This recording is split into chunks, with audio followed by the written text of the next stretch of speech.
Hello and welcome, dear viewers. You're still watching us on ERi-TV, presenting you the domestic and international news prepared for this session, live from our headquarters in Asmara. I'm here, Melagramai, inviting you to join us on our tonight's news broadcast. Let's start with the major headlines. Ambassador Sofia Tesfamariam addresses plenary meeting of UN General Assembly. Eritrean delegation participants at UN Interactive Dialogue on Human Rights. World on the brink of new arms race, according to reports. And NATO on military drills.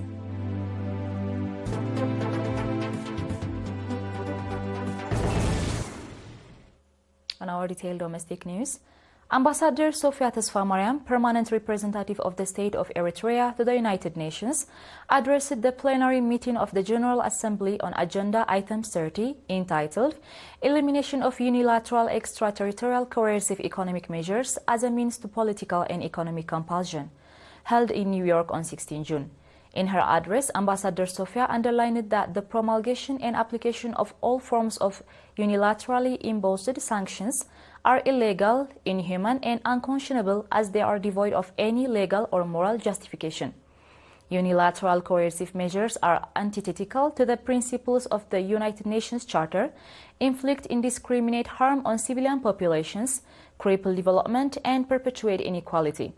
Their continued application demands collective rejection and resolve. Ambassador Sofia further noted that neither the norms of international relations nor the rules of the international trading system justify the application of such rigorous policies dictated at the whim of proponents of global hegemony.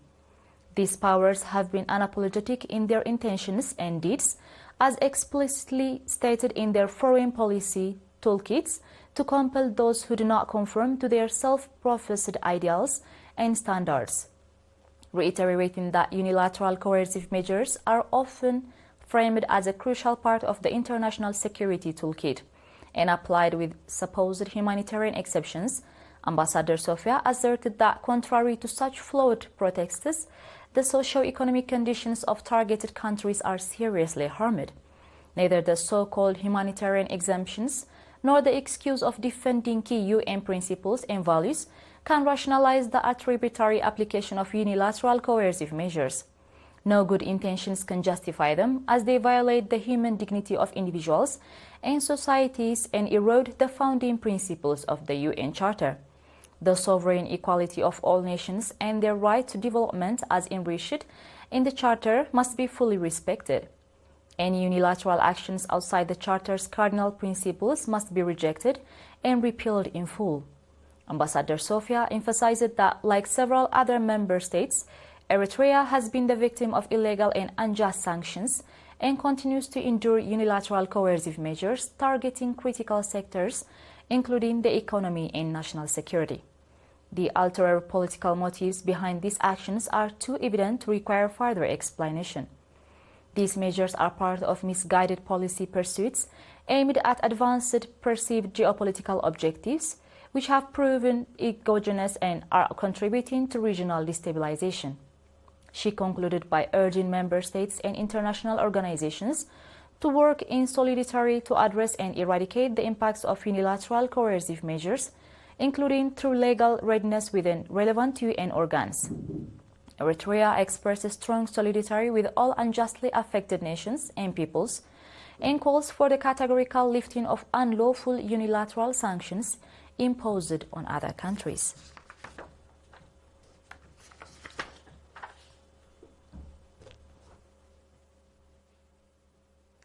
In other news, an Eritrean delegation led by Mr. Haptom Zerai charged the affairs at the Eritrean embassy in Switzerland and Eritrea's permanent representative to the United Nations offices and other international organizations is participating in the 59th Interactive Dialogue on Human Rights convened in Geneva, Switzerland. Addressing the session on 16 June, Mr. Haptom stated that the report presented on the human rights situation in Eritrea, like previous ones, relies on unverifiable claims and biased assessments from anonymous sources outside Eritrea. These sources, whose identifies affiliation and motives remain disclosed, avoid any form of scrutiny and therefore lack objectivity, transparency, accountability and balance. Mr. Hampton went on to say that the pattern of injustice began in 1952 when Eritrea's right to decolonization was subverted under the auspices of the United Nations. Instead of being granted independence, Eritrea was forcibly federated with another country, violating the UN Charter. When this federation was unilaterally dissolved and Eritrea forcibly assented in 1962, the United Nations' silence amounted to complicity and set the stage for decades of conflict and suffering. Despite facing immense challenges, Mr. Hampton reiterated that Eritrea remains unwavering in its dedication to enhancing the lives of its citizens. It continues to prioritize investment in critical sectors such as education, healthcare, gender equity, and sustainable development. Eritrea also remains committed to fostering opportunities for meaningful dialogue with all states and partners who approach in good faith, mutual respect, and shared interest. It has actively participated in the Universal Periodic Review, the African Union's human rights mechanisms, and technical cooperation with UN agencies. However, Mr. Hampton emphasized that Eritrea rejects politically motivated mechanisms driven by hostility and double standards. It doesn't reject human rights, but rather the instrumentalization of human rights as a weapon to undermine national sovereignty. Concluding his remarks, Mr. Hampton called on all members of the Council to terminate the Special Reporter mandate on Eritrea, a mandate that has strayed far from its legal foundation, failed to produce credible findings, and goes to diverse to the cause of human rights. In other news, Wina Technical School, located in Nakfa town, graduated 120 students, including 44 females, on 15 June. The graduates completed 2 years of training in auto mechanics, electricity, metal and woodwork, and construction. Mr. Al-Abzaru, director of the school, stated that Wina Technical School offers 2 years of regular vocational and academic training and is contributing significantly to the production of professionals in various fields. He noted that the government of Eritrea is making significant investments in education with the aim of building a strong, sustainable national economy. He called on the graduates to serve with commitment to the public and to the country that provided them with this educational opportunity. A representative of the graduates expressed gratitude for the opportunity and affirmed their readiness to meet the expectations of the people and government.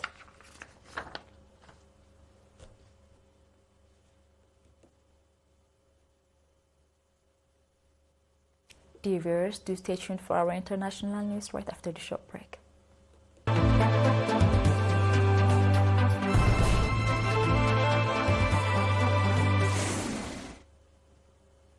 Welcome back. The world risks plunging into a new dangerous arms race as most nuclear powers seek to modernize and expand their arsenals, the Stockholm International Peace Research Institute has warned in its annual review. The pace of disarmament and slowing as nuclear-armed states launch intensive arsenal modernization programs, the research center said in a paper yesterday. Russia and the US, which together possesses around 90% of all nuclear weapons in the world, are set to see the last remaining bilateral nuclear arms control treaty expire in February 2026, noted. The agreement limits the number of simultaneously deployed strategic nuclear warheads. Meanwhile, the European Union invested over $800 billion, which is believed that this enables members of the Union to own such arsenals. According to reports, the budget investing for the military sector is ascending worldwide.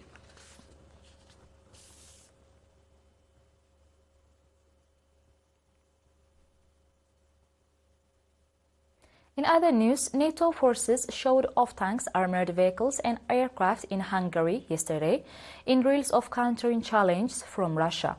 More than 3,000 US, Hungarian and Spanish troops took part in live fire training near Budapest in the Super Guardian 25.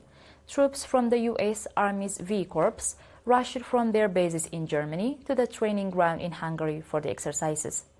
In a dry run of the road, they would take in the event of an attack on NATO's eastern flank. Recently, NATO saw vast training held on the Baltic Sea and is planning to continue till July.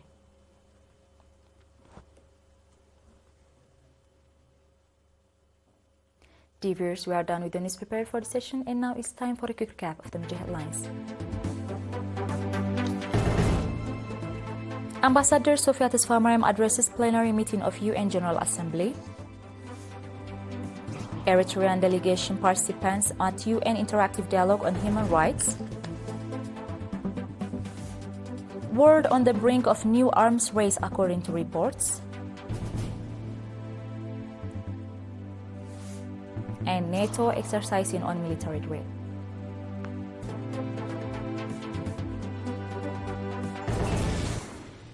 Ladies and gentlemen, that was all for tonight. Thank you for having us and have a blessed one. Glory to our martyrs.